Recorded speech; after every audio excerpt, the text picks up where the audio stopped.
नमस्कार। आकाशवाणी से प्रस्तुत है समाचार संध्या।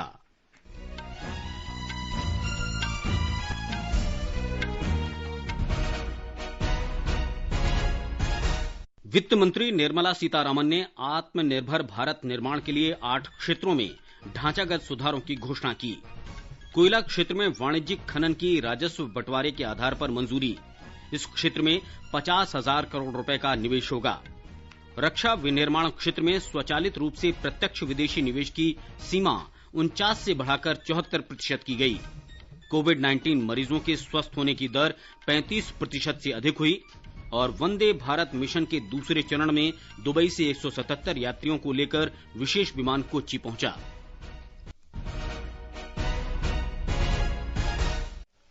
समाचार संध्या में अपने सहयोगी सिद्धार्थ सिंह के साथ मैं मुकेश कुमार।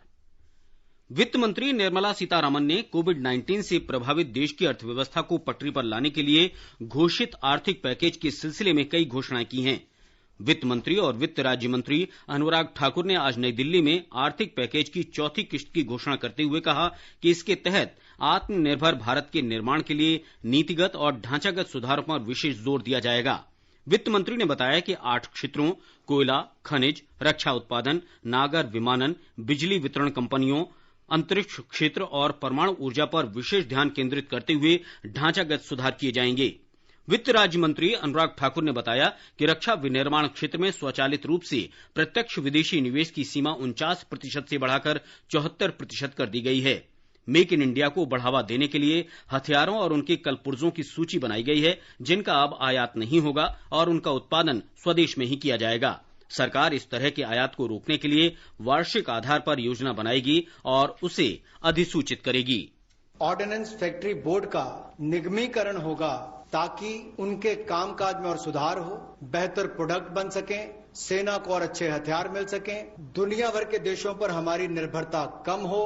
और दूसरा रिफॉर्म्स, जहां एफडीआई लिमिट है डिफेंस मैन्युफैक्चरिंग के क्षेत्र में, वो स्वचालित प्रत्यक्ष विदेशी निवेश के लिए 49% से बढ़ाकर 74% कर दी जाएगी। अनुबंध प्रबंधन के लिए प्रोजेक्ट मैनेजमेंट यूनिट का गठन किया जाएगा और जो जीएसक्यूआर्स हैं वेपन्स और प्लेटफॉर्म्स की, उसको भी व्यवहारिक बनाने का काम किया जाएगा। वित्त राज्य मंत्री ने राजस्व बंटवारे की प्रणाली के जरिए कोयला क्षेत्र में निजी क्षेत्र की भागीदारी की भी घोषणा की। उन्होंने कहा कि इससे कोयला क्षेत्र में प्रतिस्पर्धा बढ़ेगी और पारदर्शिता आएगी।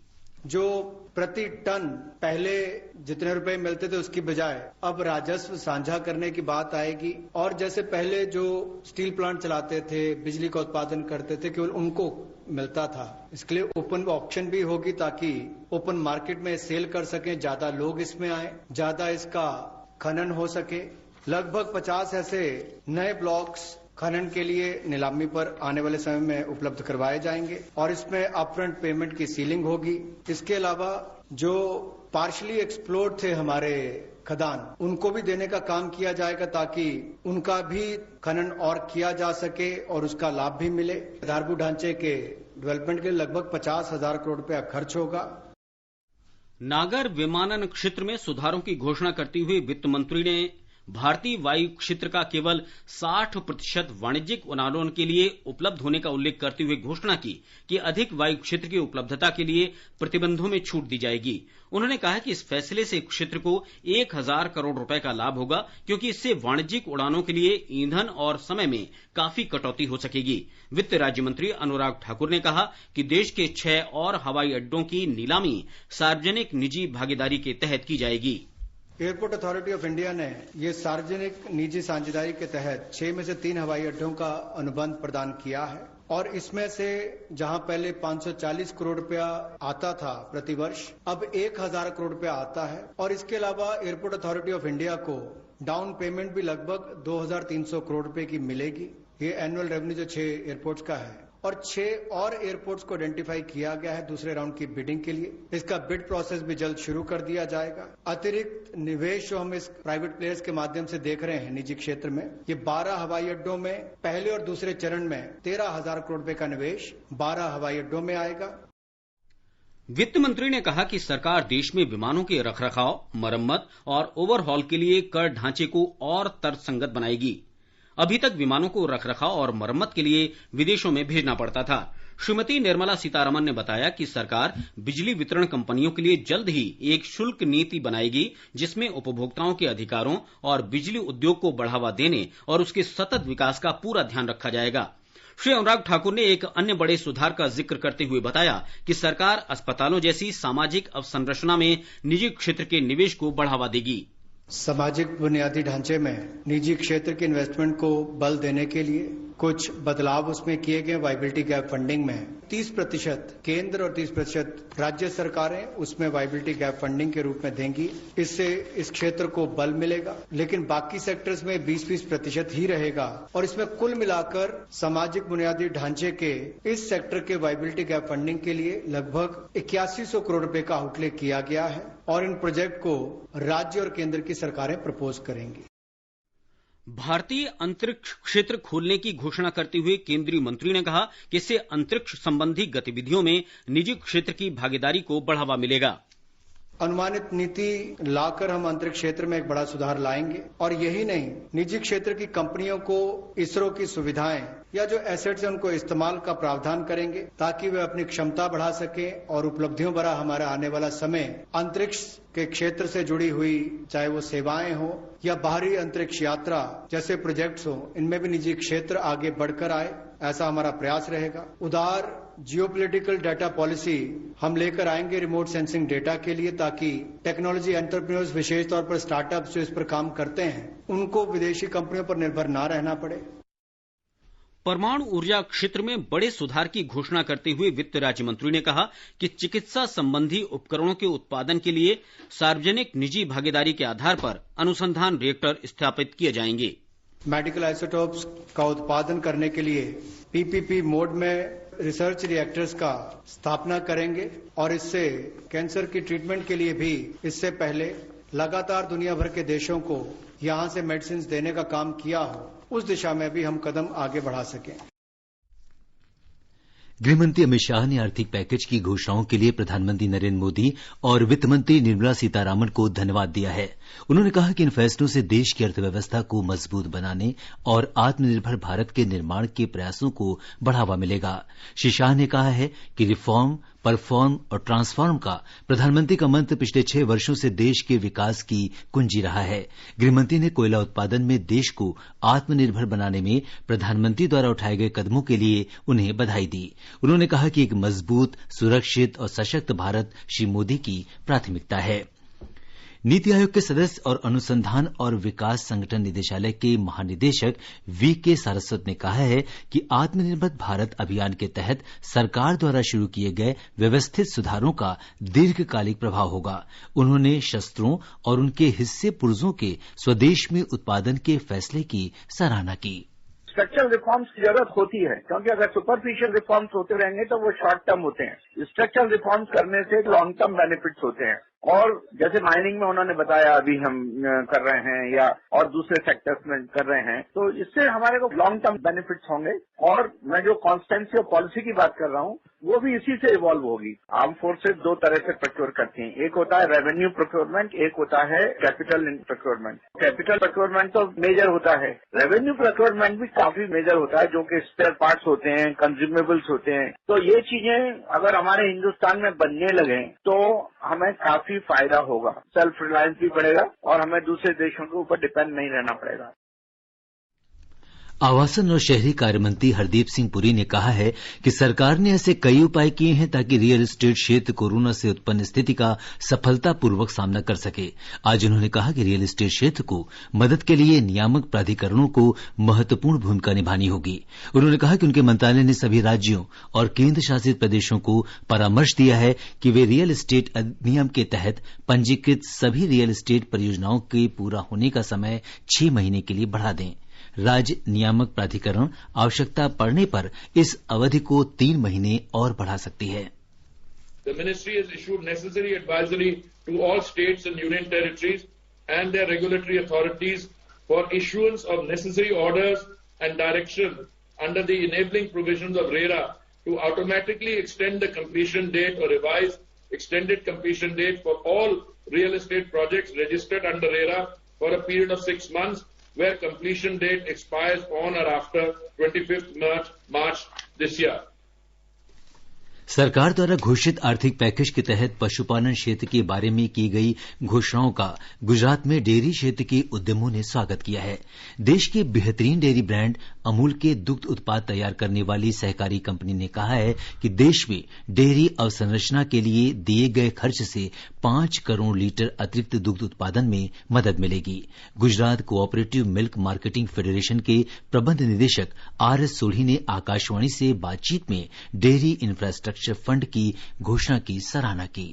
15,000 करोड़ का डेयरी इंफ्रास्ट्रक्चर फंड एस्टेब्लिश किया गया है, जिससे कोऑपरेटिव और प्राइवेट सेक्टर डेयरी सेक्टर में इन्वेस्टमेंट कर सकता है। और इस 15,000 करोड़ से आप सोचते हैं तकरीबन 4 से 5,000 लीटर की एक्स्ट्रा कैपेसिटी बनेगी। तकरीबन 25 लाख एक्स्ट्रा जॉब क्रिएट करेंगे, वो भी ग्रामीण भारत। तो ये एक बहुत ही बड़ी और खुशी की घोषणा है। राष्ट्रीय बारानी क्षेत्र प्राधिकरण के मुख्य कार्यकारी अधिकारी अशोक दलवई ने निजी कृषि उत्पाद विपणन समितियों को विपणन सुविधा उपलब्ध कराने की अनुमति देने के केंद्र सरकार के कदम का स्वागत किया है। उन्होंने कहा कि इससे निजी और सरकारी कृषि समिति के बीच प्रतिस्पर्धा को बढ़ावा मिलेगा, किसानों को बेहतर कीमत मिलेगी और उनकी आमदनी दोगुनी करने में मदद मिलेगी। श्री दलवई किसानों की आय दोगुनी करने के बारे में विचार के लिए गठित उच्च स्तरीय समिति के प्रमुख हैं। आकाशवाणी से बातचीत में उन्होंने बताया कि निजी और सरकारी कृषि उत्पाद समितियों के बीच प्रतिस्पर्धा से किसानों को लाभ होगा।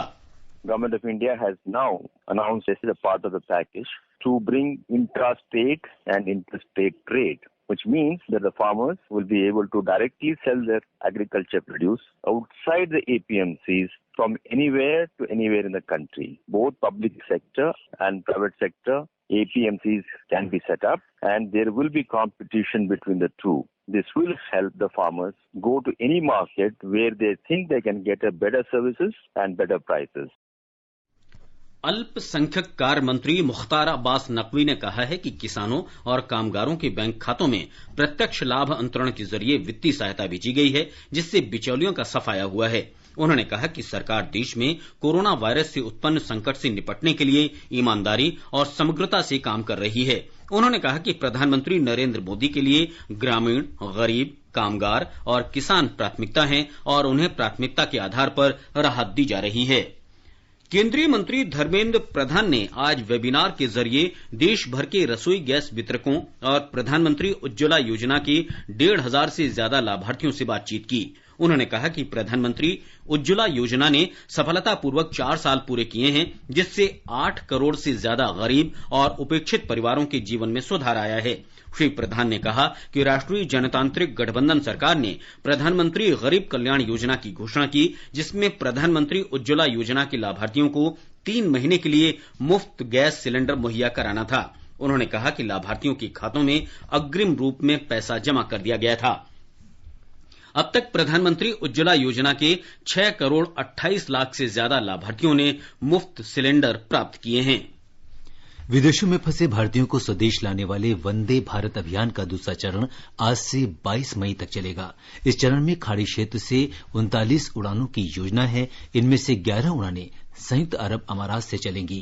दुबई स्थित भारतीय वाणिज्य दूतावास के महावाणिज्य दूत विपुल ने बताया कि भारतीयों के लिए आने वाले दिनों में और उड़ानों की व्यवस्था की जाएगी।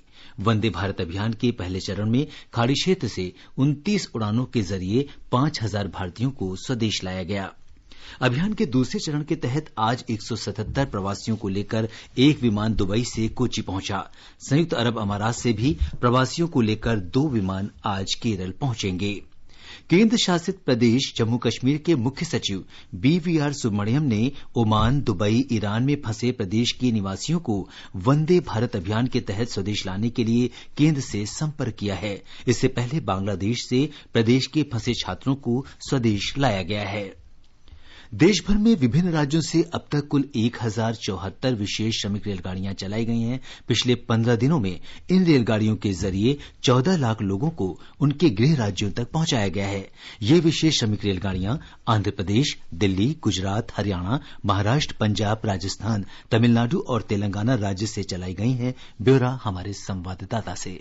लॉकडाउन के कारण देश भर में विभिन्न जगहों पर फंसे हुए मजदूरों, तीर्थयात्रियों, पर्यटकों और विद्यार्थियों के अलावा अन्य लोगों को उनके गृह राज्य पहुंचाने के लिए 1 मई से ये विशेष रेलगाड़ियां चलाई जा रही हैं। पिछले 3 दिनों के दौरान प्रतिदिन 2 लाख से अधिक लोगों को ले जाया गया। रेलवे द्वारा चलाई जा रही इन स्पेशल रेलगाड़ी से केवल पंजीकृत यात्री को ही भेजा जा रहा है और रेलगाड़ी में चढ़ने से पहले सभी यात्रियों की जांच की जाती है। यात्रा के दौरान लोगों को मास्क पहनना अनिवार्य है। इन रेलगाड़ियों में यात्रा करने वाले लोगों को रेलवे की तरफ से मुफ्त भोजन और पानी मुहैया कराया जा रहा है। दीपेंद्र कुमार, आकाशवाणी समाचार। ये समाचार हमारी वेबसाइट newsonair.com/हिंदी और हमारे mobile app news on AIR पर भी उपलब्ध हैं। ये आकाशवाणी है। आगे बढ़ने से पहले मुख्य समाचारों पर एक नजर। वित्त मंत्री निर्मला सीतारामन ने आत्मनिर्भर भारत निर्माण के लिए 8 क्षेत्रों में ढांचागत सुधारों की घोषणा की। कोयला क्षेत्र में वाणिज्यिक खनन की राजस्व बंटवारे के आधार पर मंजूरी। इस क्षेत्र में 50,000 करोड़ रुपए का निवेश होगा। रक्षा विनिर्माण क्षेत्र में स्वचालित रूप से प्रत्यक्ष विदेशी निवेश की सीमा 49 से बढ़ाकर 74% की गई। कोविड-19 मरीजों के स्वस्थ होने की दर 35% से अधिक हुई और वंदे भारत मिशन के दूसरे चरण में दुबई से 177 यात्रियों को लेकर विशेष विमान कोच्चि पहुंचा। स्वास्थ्य और परिवार कल्याण मंत्री डॉक्टर हर्षवर्धन ने कहा है कि देश भर में अब तक कुल 30,153 कोरोना वायरस रोगी इलाज के बाद स्वस्थ हुए हैं और इस महामारी से स्वस्थ होने की दर 35.28% हो गई है। पिछले 24 घंटे में 3,970 नए मामले सामने आए हैं, जिससे मरीजों की कुल संख्या 85,950 हो गई है। देश में मृतकों की संख्या 2,752 हो गई है। दिल्ली में पिछले 24 घंटों के दौरान कोरोना वायरस से 438 नए मरीज सामने आए हैं। इनके साथ ही संक्रमित लोगों की संख्या बढ़कर 9,333 हो गई है। दिल्ली सरकार ने कहा है कि अभी तक 3,926 मरीज स्वस्थ हो चुके हैं। रोगियों के स्वस्थ होने की दर 42% से ज्यादा हो गई है। मृतकों की संख्या 129 हो गई है। राजस्थान में 2,785 लोग इलाज के बाद ठीक हो चुके हैं। पिछले 5 दिनों में संक्रमित लोगों की संख्या में अचानक तेजी आई है, जिनमें से 116 कैदियों में कोरोना संक्रमण की पुष्टि हुई है। एक रिपोर्ट। जयपुर की जिला जेल में आज 116 कैदियों में कोरोना संक्रमण की पुष्टि हुई है। जेल के उप महानिरीक्षक विकास कुमार ने बताया कि जिला जेल के 440 कैदियों और 60 कार्मिकों के सैंपल जांच के लिए भेजे गए थे, जिनमें से ज्यादातर के नतीजे आ गए हैं। उन्होंने बताया कि कुछ कैदियों को इलाज के लिए अस्पताल भेजा गया है, जबकि शेष संक्रमित कैदियों का इलाज जेल परिसर में ही कोविड केयर सेंटर बनाकर किया जा रहा है। उधर अन्य राज्यों से प्रदेश लौटे 360 प्रवासी अब तक संक्रमित पाए जा चुके हैं। आज विभिन्न राज्यों से प्रवासियों को लेकर विशेष श्रमिक रेल जालोर, जोधपुर और बीकानेर पहुंची है। इस बीच स्वास्थ्य मंत्री डॉक्टर रघु शर्मा ने कहा कि प्रदेश के सभी जिलों में जल्द ही कोरोना की जांच सुविधा शुरू की जाएगी। जितेंद्र द्विवेदी, आकाशवाणी समाचार, जयपुर। उत्तर प्रदेश मनरेगा योजना के तहत रोजगार उपलब्ध कराने वाला देश का अग्रणी राज्य बन गया है। इस समय राज्य में 28,80,000 लोगों को मनरेगा के तहत रोजगार मिला हुआ है, जिनमें से 4,50,000 प्रवासी मजदूर हैं, जो हाल ही में अन्य राज्यों से उत्तर प्रदेश वापस लौटे हैं। एक रिपोर्ट।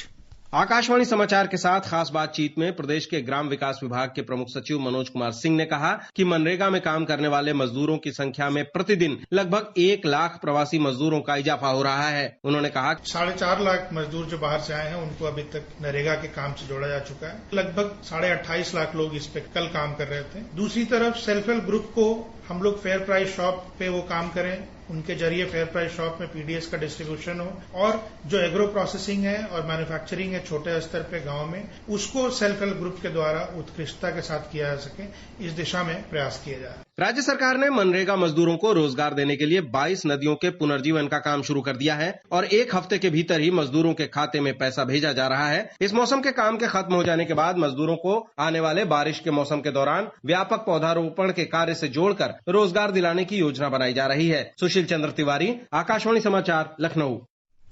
उत्तर प्रदेश के मुख्यमंत्री योगी आदित्यनाथ ने राज्य में सभी जिलाधिकारी को प्रवासी कामगारों के आवागमन वाले सभी ट्रकों और वाहनों को तुरंत रोकने और उनके खिलाफ मामला दायर कर जब्त करने का निर्देश दिया है। मुख्यमंत्री ने औरैया में हुई सड़क दुर्घटना का संज्ञान लेते हुए ये निर्देश दिया। इस दुर्घटना में 24 मजदूरों की मृत्यु हो गई और 31 घायल हो गए। ये सभी एक ट्रक में फरीदाबाद से गोरखपुर जा रहे थे। मुख्यमंत्री ने इस दुर्घटना को लेकर कड़ी कार्रवाई करते हुए आगरा में फतेहपुर सीकरी और मथुरा में कोसीकलां थाना के एसएचओ को निलंबित करने का आदेश दिया है। उधर झारखंड के मुख्यमंत्री हेमंत सोरेन ने औरैया दुर्घटना को देखते हुए राज्य के सभी जिला और पुलिस अधिकारियों को ट्रकों और अन्य वाहनों से प्रवासी कामगारों के आवागमन को तुरंत बंद कराने को कहा है। मुख्यमंत्री ने कहा कि राज्य सरकार देश के विभिन्न हिस्सों में फंसे झारखंड के कामगारों को सुरक्षित वापस लाने के सभी उपाय कर रही है। राष्ट्रपति, उपराष्ट्रपति और प्रधानमंत्री ने इस दुर्घटना में प्रवासी मजदूरों की मृत्यु पर शोक व्यक्त किया है। खाद्य और सार्वजनिक वितरण मंत्री रामविलास पासवान ने आज कहा कि मोदी सरकार प्रवासी मजदूरों और गरीबों की तकलीफों के प्रति संवेदनशील है तथा उनका मंत्रालय ये सुनिश्चित करने के लिए हर संभव कोशिश करेगा कि कोई भूखा न रह जाए। श्री पासवान ने कहा कि सरकार ने प्रवासी मजदूरों और गरीबों के कल्याण के लिए अल्पकालिक और दीर्घकालिक उपायों की घोषणा की है। गुजरात के वडोदरा से पूर्वोत्तर राज्यों के लिए पहली रेलगाड़ी कल शाम 1200 से ज्यादा यात्रियों को लेकर रवाना हो गई। ये रेलगाड़ी मणिपुर में जीरीबाम के लिए रवाना हुई है। इसमें सिक्किम, मेघालय और मणिपुर के यात्री शामिल हैं। यात्रियों में अधिकतर छात्र और पेशेवर हैं जो गुजरात के लगभग 12 जिलों में काम कर रहे थे। महाराष्ट्र के गृहमंत्री अनिल देशमुख ने आज कहा कि राज्य सरकार ने अभी तक विभिन्न राज्यों को 191 रेलगाड़ियों के जरिए 2,45,000 प्रवासी मजदूरों को रवाना किया है। उन्होंने बताया कि 3,884 आश्रय गृहों में 3,71,000 से ज्यादा प्रवासी मजदूर अपने गृह राज्यों की वापसी का इंतजार कर रहे हैं। उन्होंने बताया कि इन मजदूरों के लिए भोजन और नाश्ते समेत कई सुविधाएं दी गई हैं। कर्नाटक में आज कोविड-19 के 26 नए मामले सामने आए हैं। इसके साथ ही राज्य में वायरस से संक्रमित लोगों की संख्या बढ़कर 1092 हो गई है। 496 लोग उपचार के बाद ठीक हो चुके हैं। इस बीच मुख्यमंत्री बीएस येडियुरप्पा ने वित्त मंत्री निर्मला सीतारामन की आज आर्थिक राहत पैकेज की चौथी किस्त की घोषणा का स्वागत किया है। ब्यौरा हमारे संवाददाता से। खनिज उद्योग, रक्षा क्षेत्र, नागरिक उड्डयन और अंतरिक्ष के क्षेत्र में निजी निवेश की घोषणा का मुख्यमंत्री जी ने स्वागत किया है। इस क्षेत्र में कर्नाटक राज्य अच्छी स्थिति में है और इसलिए मुख्यमंत्री जी का मानना है कि निवेश आकर्षित करने में राज्य यशस्वी रहेगा। इससे उद्योग अवसर भी प्राप्त होंगे। इस बीच आज शिक्षा मंत्री सुरेश कुमार जी ने चिंता प्रकट की है कि कंटेनमेंट जोन से व्यक्ति निकलकर संक्रमण फैलाने का वारदात सामने आई है। इसीलिए कंटेनमेंट जोन में निगरानी बढ़ाने के लिए अन्य कदम उठाने पर उन्होंने जोर दिया है। सुधींद्र, आकाशवाणी समाचार, बेंगलुरु। उत्तर प्रदेश के पीलीभीत निवासी सीताराम रोजगार की तलाश में हरियाणा गए थे और लॉकडाउन के कारण वो पीलीभीत वापस लौट आए। वापस आने पर उसे मनरेगा के तहत रोजगार उपलब्ध कराया गया। उसे रोजगार कार्ड के अलावा मुफ्त राशन भी दिया गया है। मेरा नाम सीताराम है। मैं हरियाणा गया था काम करने के लिए। उसमें मैंने काम किया और वहाँ कोरोना बीमारी के कारण मुझे घर आना पड़ा। काम बंद हो गया। फिर अपने गांव आए। मेरा राशन कार्ड बना हुआ है, से गल्ला मिलता है फ्री और मेरा पालन पोषण हो रहा है। सरकार के धन्यवाद। ये समाचार हमारी वेबसाइट newsoneair.com/हिंदी और हमारे mobile app news on AIR पर भी उपलब्ध हैं। प्रधानमंत्री नरेंद्र मोदी ने वित्त मंत्री निर्मला सीतारामन द्वारा आज घोषित उपायों का स्वागत किया है। उन्होंने कहा कि कोयला, खनिज, रक्षा, विमानन, अंतरिक्ष और परमाणु ऊर्जा जैसे महत्वपूर्ण क्षेत्रों के लिए उपायों की घोषणा की गई है। श्री मोदी ने कहा कि इन सुधारू उपायों से कारोबार के भरपूर अवसर पैदा होंगे और आर्थिक बदलाव में मदद मिलेगी।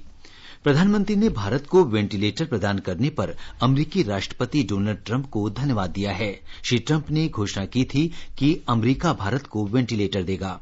उन्होंने ये भी कहा कि दोनों देश मिलकर कोरोना से बचाव का टीका तैयार करने में जुटे हैं।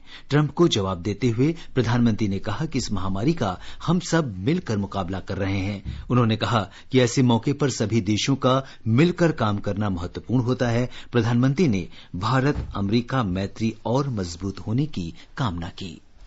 स्वास्थ्य मंत्रालय ने जोखिम वाले कामों के आधार पर स्वास्थ्य कर्मियों के लिए व्यक्तिगत सुरक्षा उपकरणों के इस्तेमाल की सलाह दी है। मंत्रालय ने गैर कोविड और सामान्य अस्पतालों के कोविड ब्लॉक में तैनात स्वास्थ्य कर्मियों द्वारा उपयोग किए जाने वाले उपकरणों के उचित प्रयोग के बारे में अतिरिक्त दिशा निर्देश जारी किए हैं। मंत्रालय ने कहा है कि ये उपकरण हाथ धोने और खांसने छींकने में सावधानी बरतने जैसे साफ सफाई के सामान्य शिष्टाचार का विकल्प नहीं है, इसलिए साफ सफाई के इन नियमों का हर समय पालन होना चाहिए। मंत्रालय ने इस्तेमाल किए जा चुके व्यक्तिगत सुरक्षा उपकरणों को नष्ट करने के बारे में भी दिशा निर्देशों का पालन करने की सलाह दी है।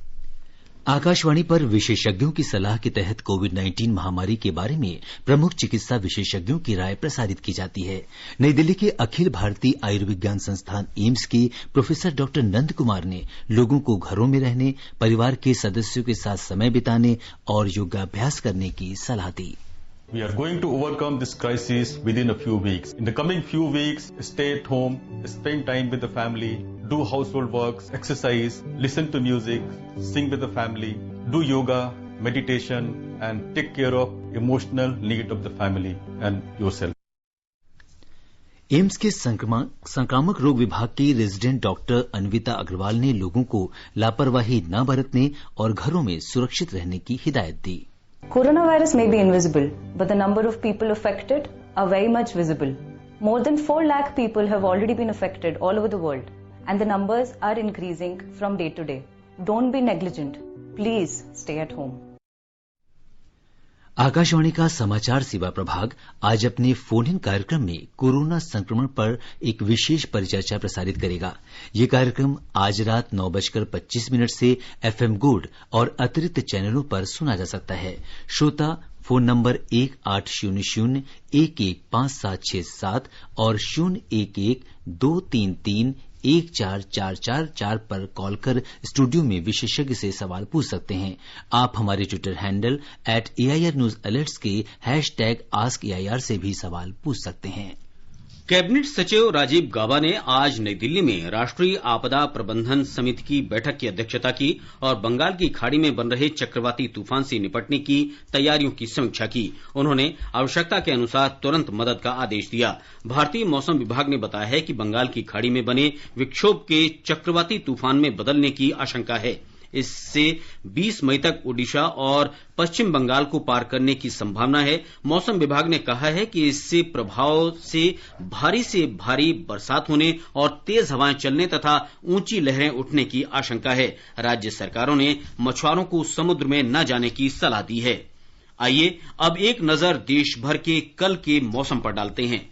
राष्ट्रीय राजधानी में कल धूल भरी आंधी चलने की संभावना है। राजधानी में कल का अधिकतम तापमान 41 डिग्री सेल्सियस और न्यूनतम तापमान 24 डिग्री सेल्सियस रहने का अनुमान है। मुंबई में आमतौर पर आसमान साफ रहेगा, लेकिन शाम तक बादल घिर सकते हैं। अधिकतम तापमान 33 डिग्री सेल्सियस और न्यूनतम 28 डिग्री सेल्सियस रहने की संभावना है। कोलकाता में अधिकतम तापमान 38 डिग्री सेल्सियस और न्यूनतम तापमान 27 डिग्री सेल्सियस रहने की संभावना है। शहर में आंशिक रूप से बादल छाए रहेंगे और आंधी चलने का अनुमान है। चेन्नई में आमतौर पर बादल छाए रहेंगे और हल्की बारिश हो सकती है। अधिकतम तापमान 37 और न्यूनतम 29 डिग्री सेल्सियस रहने का अनुमान है। केंद्र शासित प्रदेश जम्मू कश्मीर में जम्मू में आसमान साफ रहेगा और अधिकतम तापमान 37 डिग्री और न्यूनतम 22 डिग्री सेल्सियस रहने की आशा है। गिलगित में भी आंशिक रूप से बादल छाए रहेंगे और बारिश होने का अनुमान है। अधिकतम तापमान 28 और न्यूनतम तापमान 13 डिग्री सेल्सियस के आसपास रहेगा। मुजफ्फराबाद में आमतौर पर आसमान साफ रहेगा, लेकिन शाम को आंशिक रूप से बादल छा सकते हैं। वहां अधिकतम तापमान 33 डिग्री और न्यूनतम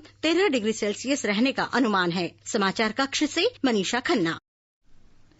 मानव संसाधन विकास मंत्री रमेश पोखरियाल निशंक ने कहा है कि केंद्रीय माध्यमिक शिक्षा बोर्ड CBSE 10वीं और 12वीं कक्षा की बोर्ड परीक्षा की तिथियां सोमवार को जारी करेगा। इससे पहले ये तिथियां आज शाम को जारी की जानी थीं।